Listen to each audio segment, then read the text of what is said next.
Бізде мынау бір 4 бұрыш ол бірге тең дейді, көріп жатсыздар, иә? Жаңа бір логикалық амал сияқты есептер, и осы қосындының мәнін тап дейді. Сонда сендер бұл жерде бір нәрсені білуіміз керек. Бұл есепте де қатты ол қиын нәрсе емес. Демек, толық тұрса ол бірге тең. Қарап отырсақ бізде жартылай ғана тұр. Демек, бұл 2-ден 1 деген сөз. Мынау толық тұр 1 деген сөз. Мынау да толық тұр, ол 1 деген сөз. Ал мына жерде 4-ке бөлінген, оның 3-еуі боялған. Демек, бұл 4-тен қанша деген сөз екен? 3 деген сөз екен. Міне, осы берілген мәліметтерді пайдалана отырып, енді осының қосындысын табамыз. Сонда қараңдар, мынау 1 бар, мынау 1 бар, и және мынау 1 бар, үшеуін қосатын болсақ, бізде 3 болады екен. Оған қосамыз 2-ден 1-ді, и оған қосады екенбіз 4-тен 3-ті. Енді бірінші жай бөлшектерді қосып алған дұрыс ау деймін, иә? Мен бұл жерде барлығын қосындымен алдым, может ол жерде айырымда болған болуы мүмкін. Қазір қараймыз. Сонда ортақ бөлім мынаған нешеден тиеді екен? 2-ден тиеді екен. Сонда 3 қосылған, ортақ бөлім 4, мынаған мінекей 1-ден тиеді. Сонда 2-ге қосамын нешені? 2-ге қосамын 3-ті. Сонда 3 қосылған деп аламыз. Мынау болады 4-тен 5. Ал енді 4-тен 5-ті біз сразу неге айналдырамыз? Аралас санға айналдырамыз. Демек, аралас санға айналдыру деген сөз 5-ті 4-ке бөлу деген сөз. Осында біраз қиналып жатқан оқушылар бар бізде, иә? Демек, 1-ден береміз 4 болады, и және 1 қалдық қалады. Демек, 5-ті 4-ке, яғни 5-ті 4-ке бөлетін болсақ, яғни 4-тен 5 дегеніміз, ол 1,4-тен 1 деген сөз екен да. Сонда қараңыздар, бізде 3 қосылған 1,4-тен 1. Демек, оның бүтін бөліктерін қосамыз. 3-ке 1-ді қоссақ 4 болады, сонда 4,4-тен 1 деген жауап шығады екен. Мінекей бұл Д нұсқасында келген есеп екен. Дәл осы есеп қаңтар ұбт-да келді оқушыларға. Демек, алдағы уақытта осы типтес есеп келетін болса, шығара аласыңдар деген ойдамын. Қаңтар ұбт-да келген есептердің бірі. Кеттік онда. Бұл жерде жалпы жай бөлшектерге байланысты есеп болды. Келесі есебіміз. Оразбек Астанаға пойызбен немесе ұшақпен баруды жоспарлайды. Пойыз әр сейсенбі, бейсенбі және сенбі күндері жүреді. Ал ұшақ айдың жұп күндері ұшады. Айдың екінші жартысында, яғни 16 мен 30 аралығында қанша күн бойы ол бір мезгілде пойызбен де, ұшақпен де жолға шыға алады дейді. Және ескерту берілді, айдың бірінші күні сәрсенбі болды.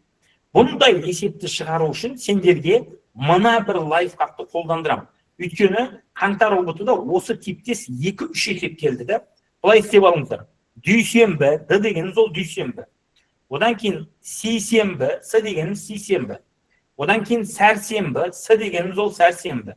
Одан кейін бейсенбі, одан кейін жұма, одан кейін сенбі, одан кейін жексенбі.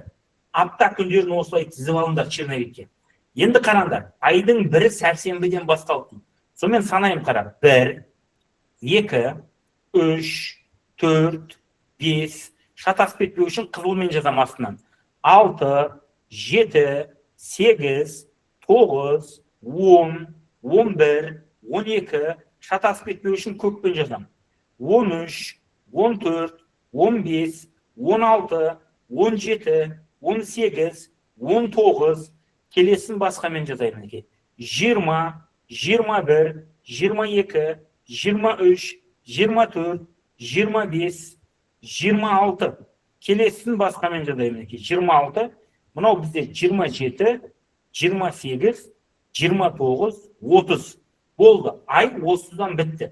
Енді бізге қажет болады, есепті айтып жатыр, 16 мен 30-дың аралығында дейді. Демек, 16 мен 30-дың аралығында деген сөз, мінекей, 16-сы, одан кейін осы аралықта жүк күндерді алып шығам. 18-і тік самолет ұшады, 20-сы ұшады самолет, одан кейін 22-сіне самолет ұшады, 24-не самолет ұшады, 26-сына самолет ұшады, 28-не самолет ұшады, 29-на ұшпайды, ол таққым болып қалады екен бізде. 29-на ұшпайды, өшіре салайық мына жерде. 29 деп жазып қойын. И және 30-на ұшады екен. Демек 30-на ұшады. Мінекей, осы көкпен дөңгелектеген күндері бізде самолеттер ұшады. Ал пойыздар қай уақытта жүреді? Пойыздар сейсенбі күні жүреді, бейсенбі күні жүреді, и және сенбі күні жүреді екен. Ал енді осы жерде мен қызылменен бояп бастайым қара. Бейсенбі, бірінші. 16-сынан бастайтын болсақ, мінекей, бейсенбі күні пойыз жүреді. үстіне қызылмен бояп жатырмын, көрдіңдер ме? Одан кейін бізде сенбі күні пойыз жүреді, мінекей үстімен тағы да қызылмен бояп жатырмын. Және бізде қайсы күні жүреді? Сейсенбі күні жүреді. Сейсенбі деген мынау бізде. Одан кейін бізде қай күні жүреді? Тағы да бейсенбі күні жүреді пойызымыз, бейсенбі күні жүреді. Одан кейін сенбі күні жүреді екен. И тағы да сейсенбі күні жүреді пойыз. И тағы да бізде мінекей бейсенбі күні жүреді. Сонда қызыл мен көк екеуі бірдей боялған жерлер, қараңдар. Қызыл мен көк бірге боялған, мынау бірінші күн, мынау екінші күн, мынау бізде үшінші күн, и мынау бізде төртінші күн. Яғни төрт ай, осы айдың төрт күнінде ол пойызбен де, ұшақпен де ұша алады екен. Сонда бізде дұрыс жауап Б деген жауап болады екен. Велосипедші біреуі шығысқа, екіншісі солтүстікке шығады. Жақсылап қараңдар, иә? Біреуі шығысқа шықса, біреуі солтүстікке шығады екен. 5 сағаттан кейін екеуінің арасы 100 метр болады дейді. Біріншісінің жылдамдығы екіншісінің 75%-на тең, біріншісінің жылдамдығын тап. Егер менің нұсқа талдауымды үзбей қарап жүрген оқушылар болса, бұл есепті біледі. Өткен аптада осы типтес есеп болған. Қаңтар ұлтыда келген деп айттым, иә? Демек, наурыз ұлтыда келуі мүмкін есеп. Қараңдар. Егер мынау орта болатын болса, жақсылап назар аударыңдар. Демек, мынаны мен солтүстік дейтін болсам, демек, мынау менде оңтүстік болады. Түсінікті ма? Демек, мынау батыс дейтін болсам, мынау менде не болады? Шығыс болады. Осы нәрсені ұмытпаңдар. Ортаға точканы қойып қойдым. Сонда қараңдар. Енді қызылмен алайын. Велосипедтер қалай жүрді? Біреу шығысқа қарап кетті дейді, мінекей. Бір велосипед шығысқа қарай кетті дейді, мінекей стрелканы қойып қойын. Бір велосипед неге қарай кетті дейді? Солтүстікке қарай кетті дейді. Арадан 5 сағат өткеннен кейін екеуінің ара қашықтығы 100 метр болды дейді. Мынау екеуінің ара қашықтығы мына жер. Мына жер 100 метр екен. Көрдіңдер ме? Демек, дәл осы есепті осындай сызба сызып алғандар, уже сендер оның тік бұрышты үшбұрыш екенін байқайсыңдар. Ал тік бұрышты үшбұрышта біз Пифагор атамыздың формуласын пайдаланамыз. Сонымен, тік бұрышты үшбұрыш екенін анықтап алдық. Демек, мына мәліметтерді өшіреміз. Сонымен ары қарай кеттік. Бірінші жылдамдық V1 и және екінші жылдамдық V2. Қараңдар. Біріншісінің жылдамдығы дейді, екіншісінің 75%-ын құрайды дейді. Демек, бұл жерде екінші жылдамдықты X деп алатын болсам, бірінші жылдамдық 0,75X болады. Осы жерде көп оқушыда сұрақ туындайды.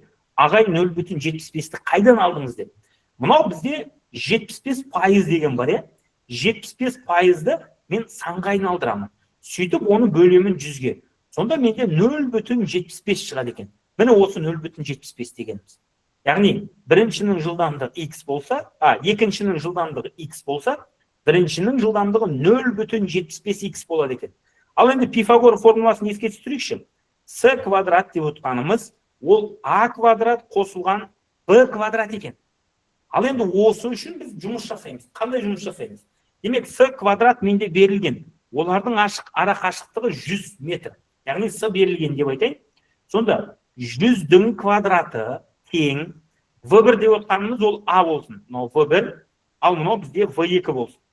Сонда 0,75X-тің квадраты қосылған жай ғана X-тің квадраты дейміз. Міне, бізде осындай әдемі бір теңдеу шықты. Енді осы теңдеуді ары қарай өрбітіп шығаратын болсақ, қараңдар. 100-дің квадраты ол 100-ді 100-ге көбейт деген сөз. Сонда 100-дің квадраты ол бізде 10.000 екен. Тең. Демек, калькуляторымызды аламыз. Калькуляторымызды аламызда 0,75 дегенді басамыз. Демек, 0,75 көбейтілген 0,75. Яғни квадратын тауып атырмын. Сонда менде қанша шығады екен? 0,10.000-нан 5625. 0,5625 шығады екен. X квадрат и плюс X квадрат. Яғни бұл жердегі X квадрат деп, мынау алынған соңғы X квадраттың алдында бірі бар деген сөз. Сонда мен осыған бірді қоса салам ғой X квадраттар болу үшін. Сонда қараңдар бізде 10.000 тең болады 1,10.000-нан 5625 X квадрат болады екен. Енді осы 5625-ті арғы бетке өткізіп жібереміз. Сонда біз 10.000-ды, былай айтсақ, 10.000-ды бөледі екенбіз 1,5600 нешеге 25-ке. Оны бөліп жіберетін болсақ, яғни былай жазамыз да, 10.000-ды бөлеміз 1,5625-ке. Сонда ол тең болады x квадратқа. Түсінесіңдер ме? Ал енді бұл екеуін бөлетін болсақ, 6400 шығады екен. Ол тең болады екен нешеге? X квадратқа. Ал енді 6400-ді x квадрат, яғни түбірден шығарып жіберетін болсақ, ол қалай болады? Яғни ол жерде бізде неше шығады? Жүздікпен алатын болсақ, 80 шығады екен. 80. Яғни ол 80-нің квадраты деген сөзді 6400. Ал содан біз нені ұғамыз?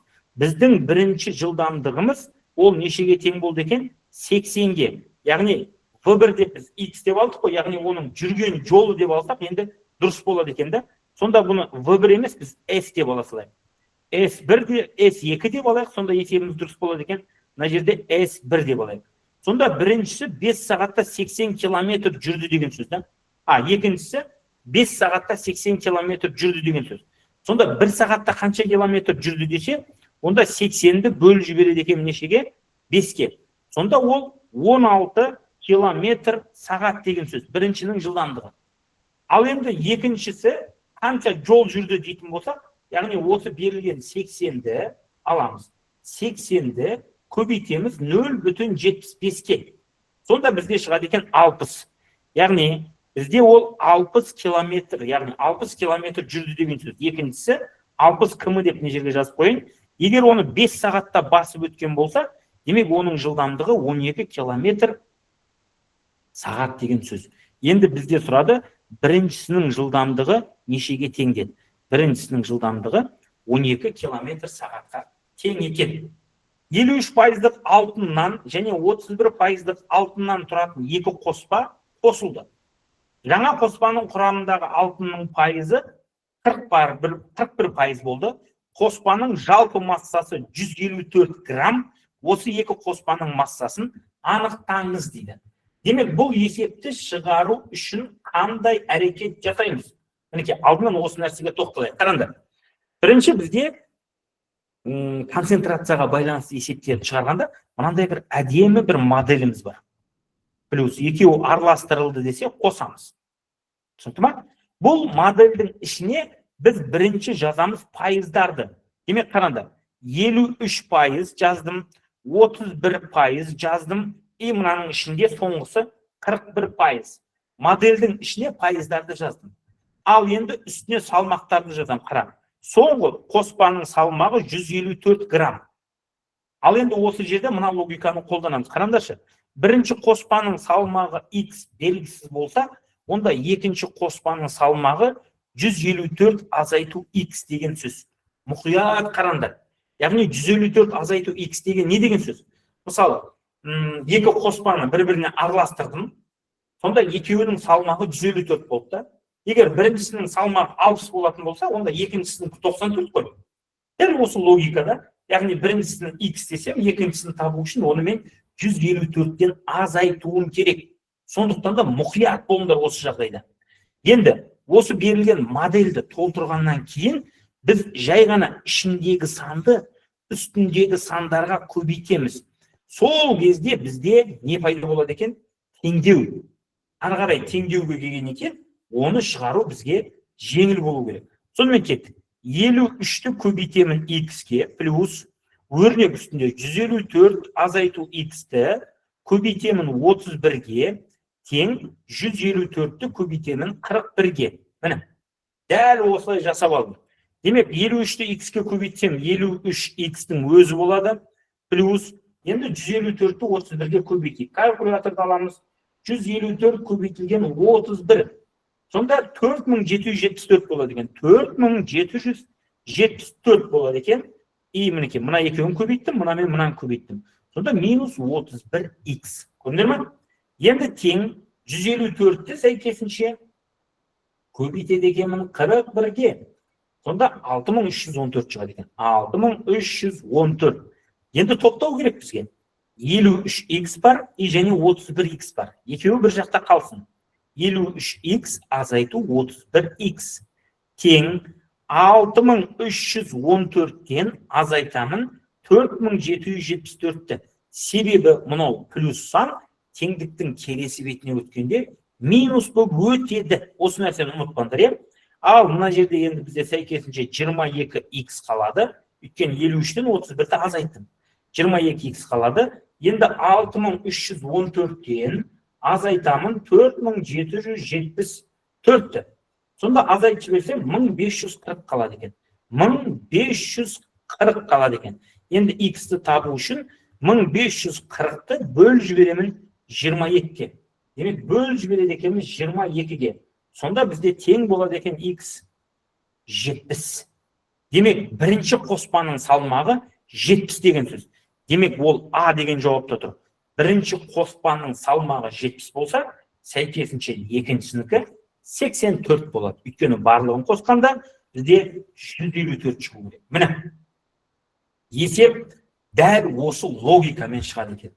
Мынау бізде нені шығарудың? Концентрацияны шығарудың логикасы. Алдағы уақытта сендерге бұл типтегі есептер түсінікті болады деген ойдамын. Онда кеттік ары қарай. Келесі, қараңдар. Автобус 80 км жылдамдықпен 26 минутқа ерте келеді, ал 60 км сағат жылдамдықпен жүрсе 16 минутқа ерте келеді. Ара қашықтығын табыңыз дейді. Демек, мынау есепте бізде біраз логиканың есебі. Бұл логиканың есебін біз қалай шығарсақ болады. Демек, бұл жердегі разницаны біз мына түрде тауып алуымыз керек. Қараңдар, 80 км сағат жылдамдықпен келсе, 26 минут ерте келеді дейді.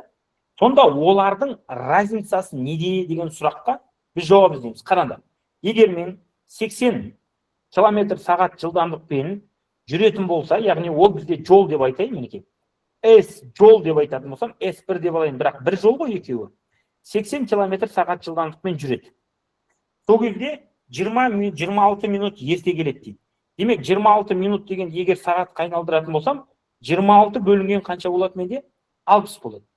Ал егер ол 60 км сағат жылдамдықпен жүретін болса, демек, S сол жолды 60-пен жүретін болса, мына километр демек қойсайын, 60-пен жүретін болса, онда сәйкесінше 16 минут не келеді бізде?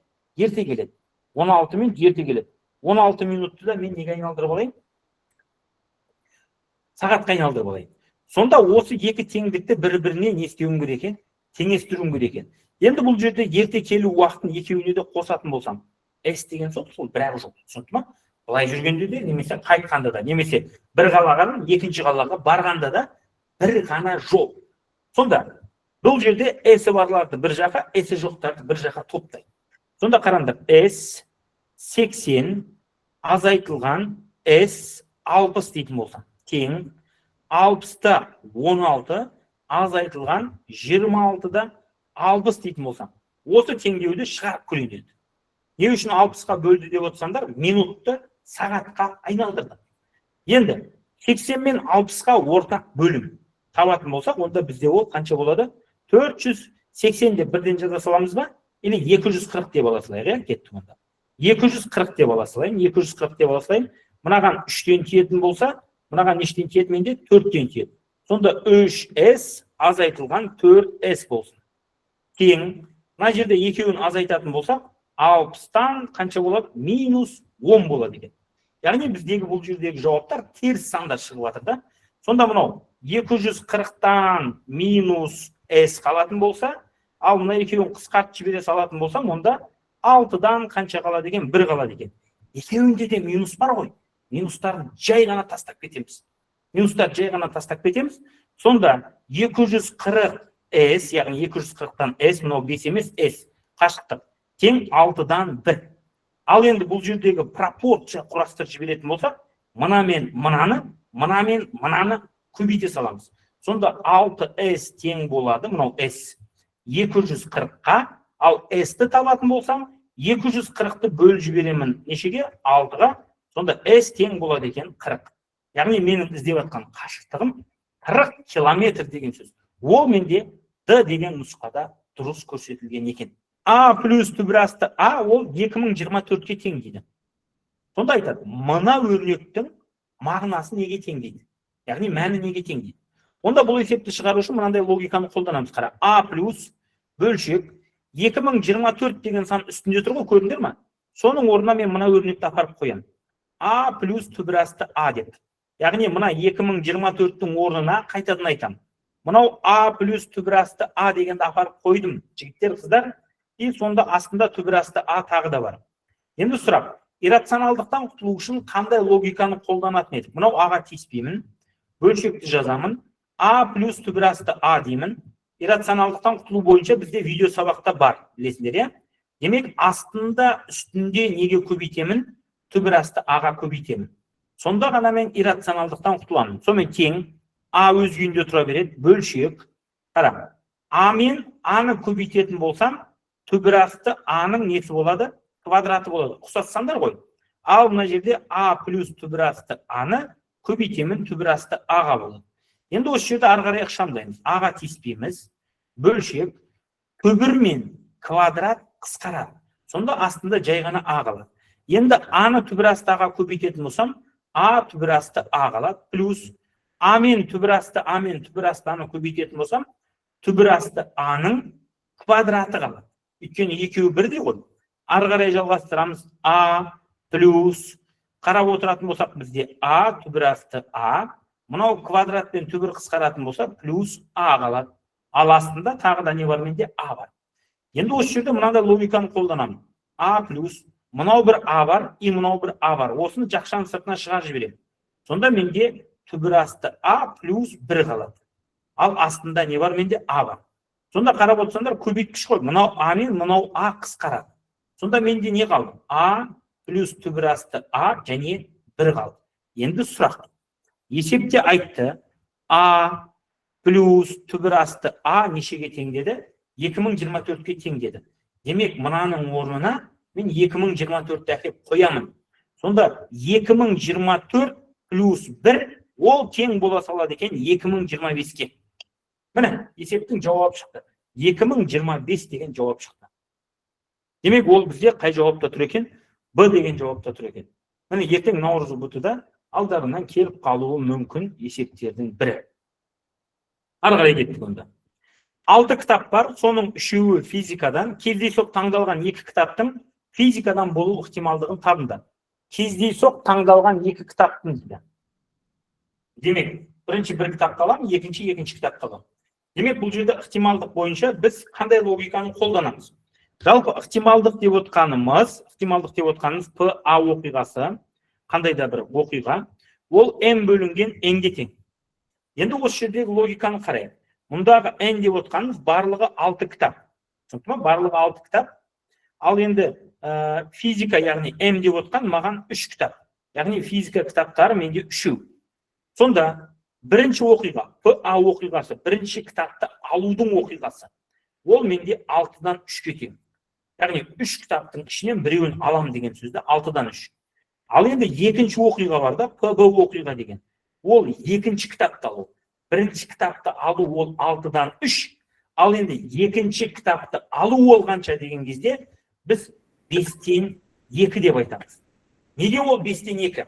Себебі мен 6 кітаптың уже біреуін ақ қойдым, 5 қалды. 3 физиканың біреуін ақ қойдым. Демек, ол жерде 2 қалды. Демек, бұлар тәуелді оқиғалар. Демек, тәуелді оқиға болғандықтан біз 6-дан 3-ті көбейтеміз 5-тен 2-ге. Сонда мынау 2 мен мынау нешті не істейміз? Қысқартып жібереміз. Мына жерде бізде қанша болады? Сонда 3 болады. Мінекей 3 болады. Сонда мынау 3 пен мынау 3-ті қысқартып жіберсек 1 қалады. Сонда менде 5-тен 1 болады екен. Демек, ол менде С деген нұсқада дұрыс көрсетілген екен. 11-ші сыныптан сауалнама жүргізілді. 18 оқушы TikTok'ты қолданады, 16 оқушы Instagram'ды қолданады. 7 оқушы екеуінде қолданады дейді. Ал 2 оқушы ештеңе қолданбайды. Егер осы сыныпта бір оқушыны таңдап алсақ, оның тек қана TikTok қолдану ықтималдығын табыңыздар дейді. Бұл жерде біз есепті бірінші Эйлер Вен дөңгелектерімен келеміз. Жігіттер, қыздар, қараңдар. TikTok деп айтайын мына жерде, және Instagram, мынау И деп қойын, Instagram.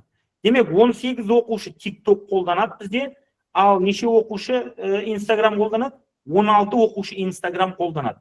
7 оқушы екеуінде қолданады, ал 2 оқушы бұл екеуінде қолданбайды.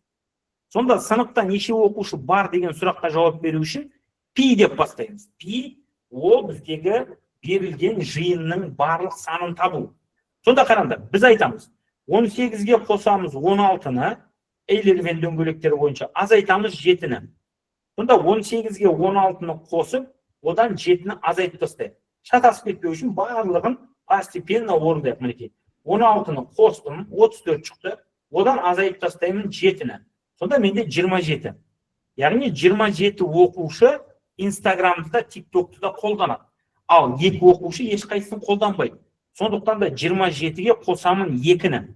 Сонда сыныпта жалпы 29 оқушы бар деген сөз. Түсінікті ма? Сыныпта 29 оқушы бар. Ал енді бізге айтады, егер сыныпта бір оқушыны таңдаса, ол тек қана ТикТокты қолданса дейді. Яғни ол Инстаграмды қолданбау керек, тек қана ТикТокты қолдану керек. Тек қана ТикТокты дейтін болсақ, мынау берілген 18-ден екеуінде қолданатындарды азайтамыз. 18-ден 7-ні азайтамын, 11 қалады. Сонда маған қажетті М деген жағдай 11 екен, ал Н деген барлық оқушының жағдайы 29 екен. Сонда ПА оқиғасы 11 бөлінген 29 деген жауап болады екен. Ол бізде А нұсқасында дұрыс көрсетілген екен. Мінекей жігіттер, бұл да ықтималдықтың есебі. Бұл есеп алдағы уақытта алдарынан келіп қалатын, наурыз бұтыда келіп қалатын есептердің бірі. Сондықтан да мұқият болыңдар. Ал енді кеттік. Келесі есебіміз уже геометрияға кіріп жатырық. Мінекей геометрияның есебін бірге талдайық. 550 см квадрат ауданы бар шырын қорабы пішіні тік төртбұрыш параллелепипед тәрізді дейді. Биіктігі еніне қарағанда 3 есе үлкен, ені ұзындығынан 2 есе кіші болса, енінің ұзындығын табыңыз дейді. Демек, қораптың шырын дейма не дейді бізе? Ол енді бізе мынандай қорапта болады ғой шырындар, я? Соқ қой енді былайша айтқан кезде бұл. Өзіміздің тілде айтқанда қораптың ішіндегі соқ дейді. Осының толық бетінің ауданы дейді. С толық бетінің ауданы 550 сантиметр квадрат. Енді осы жерде еске түсіретін жайт бар. Толық беттің ауданы қалай табылатын еді? С толық беттің ауданы ол бізде 2 көбейтілген А көбейтілген Б қосылған А көбейтілген С, Б көбейтілген С. Демек бұл жерде біз нені алуымыз керек? Біз бірінші А-ны табуымыз керек, Б-ны табуымыз керек, және С-ны табуымыз керек. Негізгі 3 элементті, мынау А болса, мынау Б, и мынау бізде не болады? С болады. Осы 3 элементті табуға жұмыс жасайды. Сонымен кеттік. Бірінші, биіктігі еніне қарағанда 3 есе үлкен, ал ені ұзындығынан 2 есе кіші. Демек, ені дегенді мен X деп алатын болсам, онда ұзындығы сәйкесінше 3X болады. Ал енді қараңдаршы, ені дейді, ені ұзындығынан 2 есе кіші болатын болса, сәйкесінше ұзындығы онда бізде 2X болады. Міне, бізге табу керек, енінің ұзындығын табыңыз дейді, енінің ұзындығын табу керек. Демек, енін X деп алып, енді әрқайсысын мына формулаға қойып шығамыз. Мұқият қараңдар. S толық беттің ауданы тең, ол бізде 550 толық беттің ауданы. Соңында апарып қоям. 2-ні көбейтемін, А деп отқанымыз 2X. 2X көбейтілген X плюс, одан кейін А деп отқанымыз 2X көбейтілген С деп отқанымыз 3X плюс, одан кейін Б деп отқанымыз X, ал С деп отқанымыз 3X. Міне. Енді толық беттің ауданы деген жерге мен 550-ді әкеп қояйын. Өйткені есептің шартына берілді. 2 көбейтілген, мына екеуін көбейтсем 2X квадрат болады. Мына екеуін көбейтсем плюс 6X квадрат болады. Мына екеуін көбейтсем плюс 3X квадрат болады. Мінекей. Енді 550 тең, 2 көбейтілген 2X, 6X және 3X барлығын қосатын болсам, менде қанша шығады? 11X квадрат шығады екен. 11X квадрат шығады. Сонда оларды екке көбейтсем, мінекей, 550 тең болады 22X квадратқа. Енді осындағы X квадратты табу үшін сәйкесінше 550-ді мен бөлуім керек нешеге? 22-ге. Демек, аламыз да сразу калькуляторға саламыз. 550-ді бөлеміз 22-ге. Сонда 25 шығады екен. Сонда X квадрат тең болады екен 25-ке. Ал енді маған x-ті табу керек қой. X-ті табу үшін мен оны түбірдің астынан шығара салам. Сонда x тең болады екен 5-ке. Ал менде енін сұрап еді, ені как раз бізде 5-ке тең екен. Демек, А деген жауап менде дұрыс болады екен.